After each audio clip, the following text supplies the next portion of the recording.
Hi, I'm Tom, co-founder of Ignite Digi. On this video, I'm going to talk about quick mode change, what it is, how it came to be, and show you just how quickly you can move this camera between modes.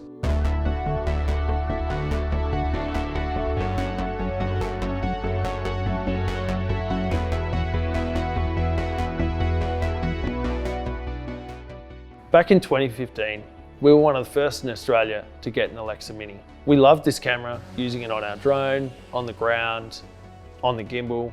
The problem was there was only one ARRI Alexa Mini in the state of Tasmania. We were doing quite a variety of work, but a lot of it was small crew commercial work. They were always looking for the highest production value, but also needed to be quick. We did a lot of our work with Joshua Lamont, a local cinematographer and director.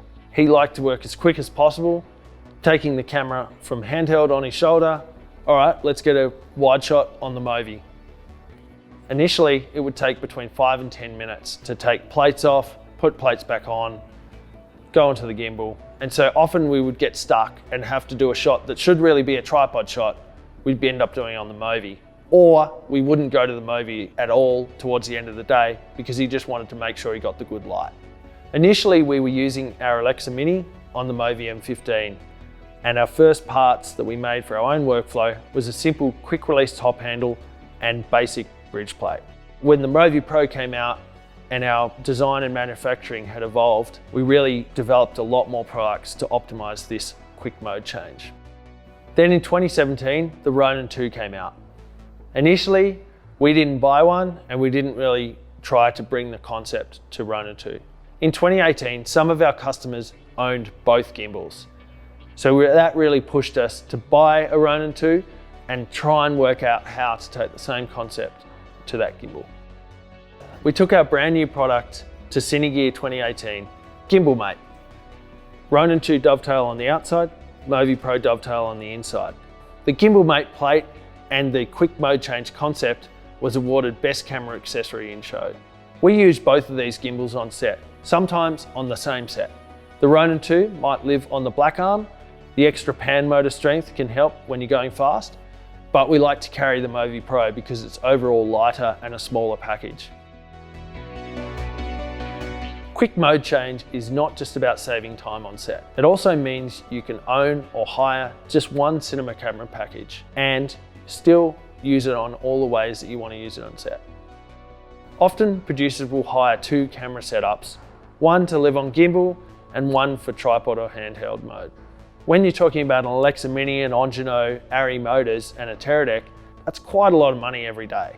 If you can tell the producer that they can hire half as much kit and get still the same production value, that's a huge benefit to them and to you.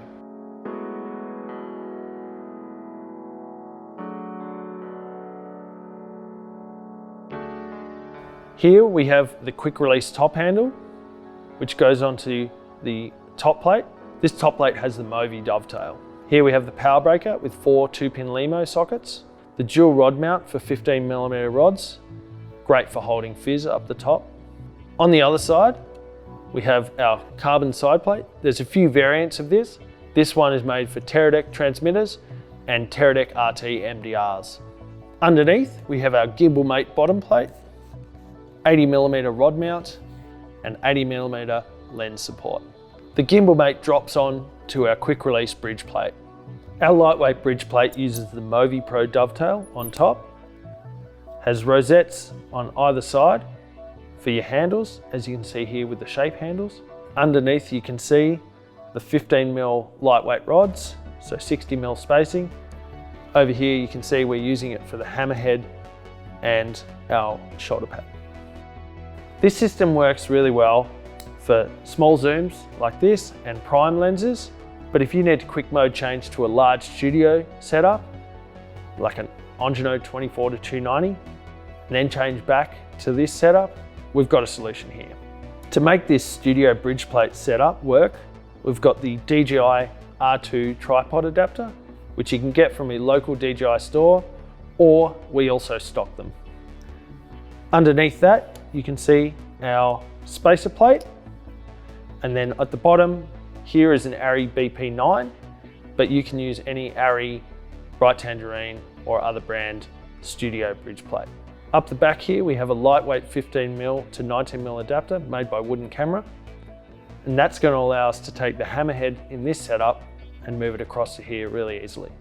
Now let's give it a go. So first up, I'm going to take the hammerhead off the back. I'm going to put it down here. I'm going to quick release the bridge plate, take the camera in my left hand, hammerhead in my right hand, put the hammerhead down. Obviously, depending on, you might power the camera down if you can't do that in one go. So let's line that up. Going to lock the R2 adapter on this side. Then I'm going to slide the hammerhead on to the adapter. And now, if you're on a tripod, you could take the lens off, put your big lens on, put your lens support on the 19mm rods, and ready to go. This setup also works really well for those who just want Arri dovetail down the bottom. The studio rods are at the correct lens height for Alexa Mini, Mini LF, and a Komodo KEYSTONE when used in this setup. If you're going to be moving directly to this mode from the gimbal and not using this bridge plate, then we do also make studio rod mounts directly for the hammerhead. That way you don't have to have an adapter. But the adapter does give you some more flexibility for different bridge plate setups. Up the back we have our TB50 hammerhead. The concept of using the same batteries on all platforms further optimizes your on-set workflow. The camera top and bottom plates are a really important part of the quick mode change. They unlock the top rod, power breakout, bottom rod, and lens support options. We have a few different top plates. These are the main two, top plate A, top plate B. Between these two plates, you'll cover most cinema cameras you're likely to run on a MōVI Pro or a Ronin 2. All of our top plates use the MōVI dovetail. This is compatible with the M5, M10, M15, and MōVI Pro. With our R2 top plate adapter, you can also then use these on the Ronin 2. So we have the camera mounting holes up the top here, 1/4 inch threaded holes on the top as well, great for the sprig cable management. On the front and sides, we have M4 in an Arri spacing, so you can use the Arri R&B accessories, or on the side, you can use the MSB or our carbon side plates. The gimbal mate bottom plate has the same M4 holes on the sides to mate with the MSBs and carbon side plates. On the front and back, it has the M3 holes for rod mounts, either our rod mounts, Freefly rod mount, or city milled rod mounts. Underneath, you can see the dual dovetail. Ronin 2 on the outside, MōVI Pro on the inside. Now I'll show you it in action. Here it is on the MōVI Pro. Now we'll take it straight across to the Ronin 2.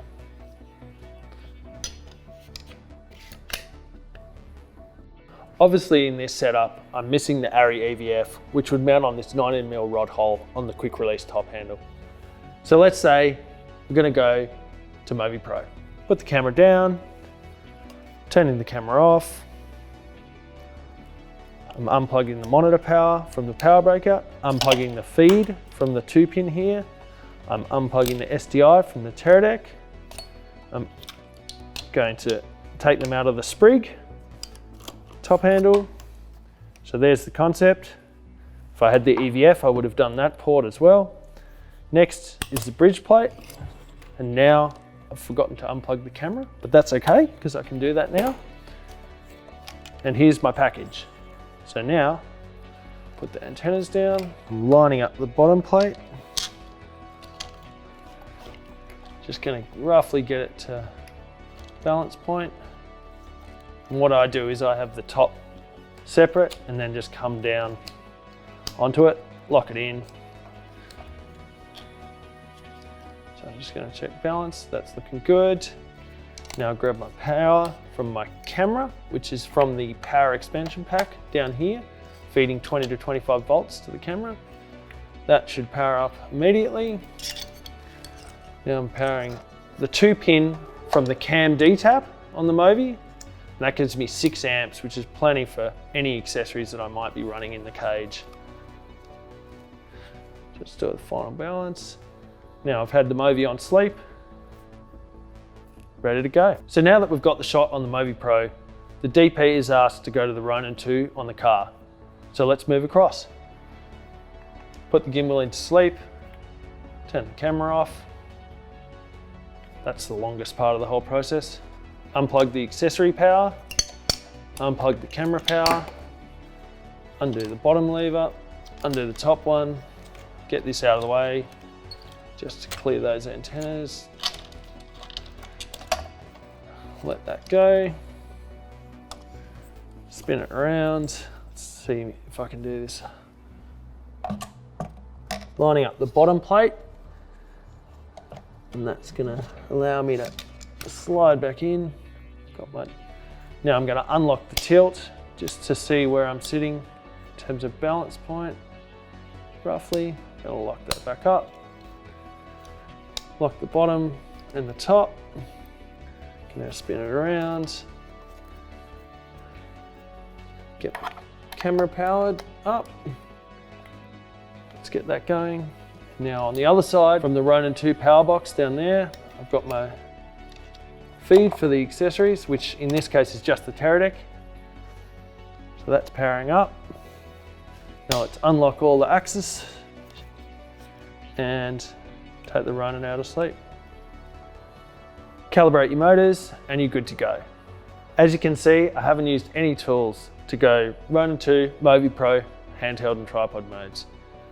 This is really great on set when you don't want to be fumbling small tools, or if you're in cold conditions, particularly if you've got gloves on, you're able to do that quite easily.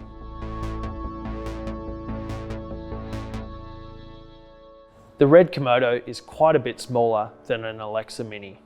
This makes it even more challenging when you're trying to take the concept of quick mode change with a Teradek and Fizz system, and was the inspiration behind our KEYSTONE cage. The KEYSTONE gives you the same height as an Alexa Mini or Mini LF, and the same M4 mounting holes, top and bottom, as well as on each side. The KEYSTONE is a square, so if you need to do vertical video for Instagram, you can just rotate it, mount the plates top and bottom. I'll give you a look at this rig and you can see how tight the real estate is. So up the back here, we have the TB50 power pack running just a single TB50 rather than the dual TB50 on the hammerhead. And that's because the Komodo uses a lot less power than the Alexa Mini. We've got a black KEYSTONE here using top plate, dual rod mount, spin around here. You can see the 80mm rod mount, the lens support, same as before. Got the 3 Fizz motors in exactly the same spot as the Alexa Mini. Got a slightly different carbon side plate here. You could use the same carbon side plate as the Alexa Mini, just with wider spaces to the top and bottom plate, but that would block all of these holes and the rosette. So we came up with a simpler, smaller carbon side plate for the Teradek. On the bottom, we've got the same bridge plate, and we're using that for the rosettes only, no through rods on this setup. The idea being then that you could use it like a bazooka, or if you wanted, you could also run it in a lighter weight setup, maybe when you're on the Easy Rig or something like that. On this Komodo setup, I've been running the top handle backwards. Because I'm not using the EVF mount, I've used the 3/8/16 on the front to mount this monitor. That keeps the height down, and this is called doing a Lars. This slightly differs to the last Komodo rig because I've used the rosettes on each side of the KEYSTONE rather than using a bridge plate. This keeps the overall weight down, but does mean every time you go to gimbal, you have to undo these arms. Because I don't have the bridge plate on here, when I go to tripod, I can actually use this DJI R2 tripod adapter, which is really slimline. Line it up and lock it off. There's no power breaker mounted to the top plate here, and that's because it would block the touchscreen. So we've mounted it underneath on the KEYSTONE, just above the gimbal mate plate. And this keeps all of the cables underneath the rig out of sight. Another important part of quick mode change is the correct cable length. As you can see here, This is a 4-inch SDI cable. If that was 12 inches, we would have a big spaghetti up the back here. And if this cable here was twice as long, we'd have a spaghetti of that cable. So you can see it adds up. And this is why we offer various lengths on each cable and also a custom made service if you have a particular rig in mind. Let's get this Komodo set up onto the MōVI Pro. First thing, turn the camera off. While that's happening, unplug the SDI, unplug the 2-pin of the monitor, pull it out of the sprig, take the top handle off. Now take the power pack off, unplug the accessory power on the 2-pin, take the power pack off, unplug the camera cable on the power pack. Now we're ready to take it off the bridge plate. Spin it around, just gonna slide camera on the bottom. Get those bolt antennas out. Just gonna roughly find my balance point. Just gonna save me some time later. Gonna come down with the top crossbar, lock that off. First thing to do, get the camera power in. Get the camera turned on. Now let's get feeding the cam D-tap into the accessories on the power breakout. Now it's a little bit back heavy, so I'm just going to readjust. And camera's powered up, calibrate the fizz, ready to go. Obviously, if this was in a ring and you had a monitor at the top, it would take just a little bit longer. SDI out of the Teradek and a power. Generally, we run monitor power out of the 15-volt 2-pin on the top of our power expansion pack. So now let's move from MōVI Pro to Ronin 2. Put MōVI to sleep, push those antennas down, unlock, turn the camera off first, don't get too excited. 2-pin out of the accessories, camera's still shutting down, unlocking the top, lifting that up just to provide me a bit of clearance, unplugging camera. All right, now we are clear. So we have our single camera package again, unlock the pan lock, and line up that bottom plate, get me on, unlock the tilt just so I can get them rig in where it needs to be for balance. That's about right. I'm gonna lock the top plate adapter, gonna lock the Ronin 2 camera power. Again, get that powering up, and then accessory power. Now unlock the rest of the axes. Balance is pretty good. And now ready to go on the Ronin 2. We have a couple of pre-set up packages, a Ronin 2 Pro package and a MōVI Pro package. There's a lot of crossover in terms of the quick mode change parts. The MōVI Pro package has additional items like the tilt offsets to help balance large lenses, TB50 adapters and power expansion pack to power Alexa Mini with a full setup, Fizz, Teradek monitors. The Ronin 2 has the top adapter, so if you want it to work on both, you'll need to add that to your MōVI Pro package, as well as the Ronin 2 specific camera cables or accessory cables. Both packages are available in hard anodized orange or black, or if you'd like, we can mix and match parts of each color. If you've got questions about particular products, our website has a lot of information on it. If you still have those questions, feel free to reach out to me on email or direct message on social media. Thanks for watching and get lit.